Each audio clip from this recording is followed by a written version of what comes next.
All right, so we're going to start here with the Eagles at the Texans on Thursday Night Football. We're both going to go ahead and take the Eagles here. Yeah. They're a significantly better team. They have a better quarterback, better coach. I like their line better. I think they run the football better. I like their weapon. I mean, pretty much every facet of the game, they're better. I don't think there's a whole lot to be said for a Texans pick here. I mean, they're at home, so that gives them a slight chance. No. And here's what's interesting. Home field in the NFL is close, in Vegas, about 4 to 4.5 points. And so they're at home, and Philly's still favored by 14, which means Vegas thinks that Philly's almost 3 touchdowns better on a neutral field than this. Right, because if you take that to Philly, then you give Philly probably an extra 4. So probably give them an extra 4, even closer to 5. Especially so you're looking at almost Philadelphia. a 20-point line. Yeah. On a neutral field or even at home. So I mean, this is pretty significant here. I think the Eagles win. I'd be dicey about throwing a lot of money on 14. That's a lot of points. Yeah. But I think they do definitely win the football game. I think, yeah. I don't know if they cover that 14, but they definitely, there's no chance they lose to the Texans here. Right. All right, let's go with the Packers and the Lions. Now, I went back and forth. I thought about the Lions for a second. But I think the Packers actually showed a little bit of fight. And I think they found their identity in the second half of that game. They have to run the football significantly better. And they have to run it more, with Aaron Jones and A.J. Dillon between the tackles. And I think they kind of found that identity and that rhythm a little bit in the second half. I'd look for them to build off that, because that's the best second half performance that they've had probably within the last year.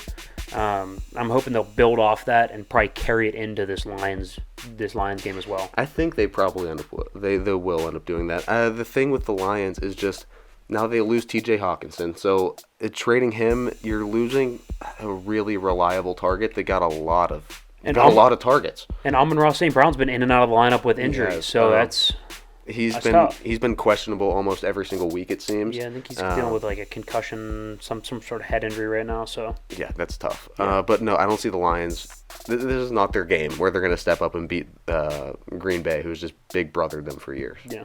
All right, Vikings at the Commanders. We're both going to go with the Vikes here. Commanders are fine, but Taylor Heineke has a ceiling, I think. At the end of the day, I will take Kirk Cousins over Taylor Heineke, and I like Heineke. He's okay. But also the weapons are fantastic. Hawkinson won't be a huge part yet, I would imagine, but he probably will be eventually. I think you'll start to see him folded in there. I'd look for him to be a red zone target, because it's not a whole lot of nuance to the red zone. It's like, hey, man, find an open spot, sit down, be a big body, right? He can go up, get the 50-50 ball. So I'd look for him to be more in the red zone here. He's got that big frame. Perfect for it. And I have him in fantasy, so hopefully he is a red zone target. That'd be nice. But we'll both take the Vikings here pretty convincingly. Yeah, he has been pretty good on the fantasy team, actually. He was a nice pickup. Yeah, absolutely. All right, let's go with the Panthers at the Bengals. We'll take the Bengals here. In a little bit of a rebound game. Again, Panthers are the Panthers. They find a way to lose even when they have the game right there in their hands. And Joe Burrow, there's no way. I mean, good quarterbacks and good teams don't, especially after being humiliated, don't usually lose again the second week. Especially to such a far inferior team. Right. It'd be different if they were going like on the road to like Buffalo or something like that. Right, and had like a tough matchup. But this one's going to be relatively easy. At home against Carolina, it's the 1 o'clock window. That's a win. Blowout potential. Actually, yeah, probably. That 7.5 looks a little low. All right, Chargers at the Falcons. You like the Chargers here. I'm gonna take a massive risk and go with the Falcons. Yeah, this is interesting. I'm 6-2 right now, so I have 4 games to spare, and so I'm not just giving you points here, but I'm saying I can afford to take some big swings, and those are the swings that have gotten me here. So now this one might be a little bit farther out there because I'm a big Chargers fan. So normally I would not like to bet against them, but the Falcons have been fantastic at home this year. Every time I say they're going to win at home, they usually do. And they find a way to win. They run the football. And here's what's interesting about them running the football. The weakness of the Chargers is their run defense. So I think they're going to be able to exploit that a little bit. But on the flip side, the Chargers have a good passing game, and the Falcons secondary is dicey. So I get why you'd pick. Yeah, I get why you'd pick the Chargers. It's going to be interesting.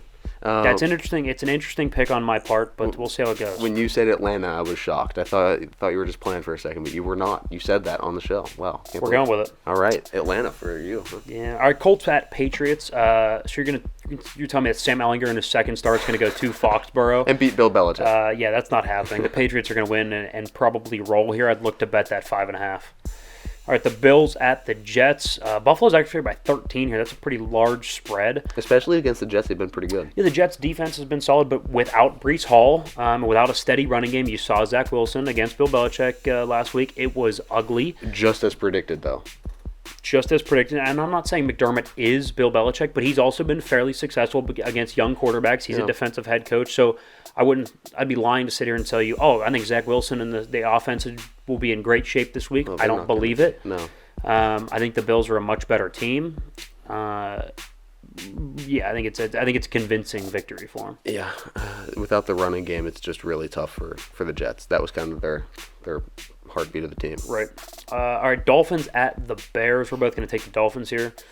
The Bears, I guess, you traded away Roquan Smith. You got Chase Claypool. I don't think either of those moves is enough to be like, oh, yeah, I think they win. Chase Claypool, couldn't look good in Pittsburgh with a very much more stable culture environment. It'll be interesting to see how he does with Justin Fields. I don't think Justin Fields is going to turn him into any kind of great receiver. I think he's going to still struggle to make those catches and those 50-50 balls that he should have. All right, the Raiders at the Jags. We're both going to take the Raiders. The Raiders going on the road. Something's got to give. They're too talented to keep losing, and I think this is the game. This is one of those. This is one of those early season gotta have it games. Now, granted, even if they win, I still don't think they're getting into the playoffs. But this is one of those where, like, if you want any hope, this is a you have to have it type of game. And I think in those games, Derek Carr has been very good with his back against the wall. I think that's no different here. And the Jags have a decent pass rush, but their secondary is pretty weak. So I think he should be able to, put up some points with Devontae Adams. Yeah, I was going to say. At least that's what I'm hoping. I was going to say Devontae Adams is going to be able to get open. We know that. He's not going to be contested against the Jaguars secondary. So I think it's going to be kind of convincingly, too, the Raiders here. I guess we'll see. All right, Arizona hosting Seattle. Seattle's been very good to me betting this year, so I will stick with them. Again, a risk, because I think on the road they haven't been quite as good as they are in front of the 12th man up there in Seattle. Yeah. You, of course, will take the home team Cardinals. Why? Honestly, Kyler's due to pop. He's a good quarterback. I'm not sure about Cliff Kingsbury. He's a question mark, but I like Kyler enough, and I like the roster around him. I like that D-Hop's back. D-Hop, yeah. He's been great now for 2 weeks. It wasn't a fluke that week one. He put up a large amount of fantasy points this past week solid. As well, which I liked. I held on to him through the whole suspension. Did you really? Yeah, he was on my bench, and he's finally playing.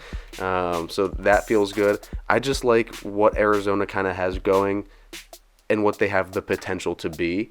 And I think against the Seattle team is inferior. This is a shock that they've been able to do this with Geno Smith. It has to come to an end sometime, and I think Kyler and that roster is just they're too talented. It is a more talented roster. I'll stick with, I guess, what I hope is a Pete Carroll coach him to victory, rah type of game. We'll see if it pans out. I do like Kenneth Walker though, being able to run the football, so that should help. We'll see. All right, Rams at the Bucs. We'll both take the Rams here. I can't believe the Bucs are actually favored by 3. Again, I still think Brady's getting favored in Vegas right now. I still think Brady, the whole there's no way he loses 4, and then he loses 4, and then they're like, there's no way he loses 5. That's kind of been my thinking. Maybe I think there's a way. There's a way that he loses 4 in a row. I think the Rams, really, really good coach, getting humiliated, coming off a humiliating loss. Good coaches and good teams are usually fantastic. Now, I don't think the Rams are good. They're not even in the top 10 that we just did, but they have a really good coach. They have a veteran quarterback. The offensive line, although with some injuries, has been improving. They have good weapons.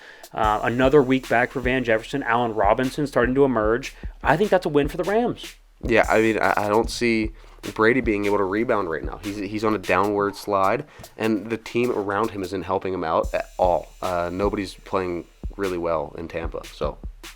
Okay, let's go with the Titans at the Chiefs. Sunday Night Football. We'll both take the Chiefs. That one's fairly simple. Yeah, at Arrowhead, primetime, that's a no-brainer. An interesting thing, look at what the Titans had in primetime against Buffalo. It wasn't pretty, right? I think you're going to see a similar result. Let's go with the Ravens at the Saints, our third and final split here, and it's Monday Night Football. You'll take the Ravens. The Saints have been very kind to me, especially when playing at home. This is another just swing board game for you, huh? I will roll with the defense that's been really, really good at home lately. The Saints defense at home is I think, top 3 in the league. They shut out the Raiders last week at home. And I think the Red Rocket, Andy Dalton, makes enough plays. Or I don't even know if Jameis is back. Either way, I think they make enough plays. The defense will win the game. They will not lose it, basically. Look, let's also be real here. Andy Dalton hasn't been playing the whole season. He's got 9 touchdown passes. That's more than Russell Wilson's been playing the whole season. Like, let's keep it real. Andy Dalton hasn't been bad. He had those 2 pick sixes. I get that they were bad. Outside of those 2 picks, he's been 9 touchdowns, 2 picks. That's not bad. Yeah, I just don't.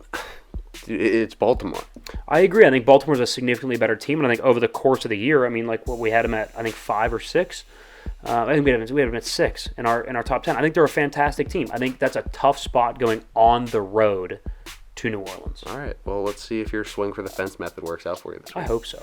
I really do hope so. I mean, if not, I climb to 3 and 6, so I'll at least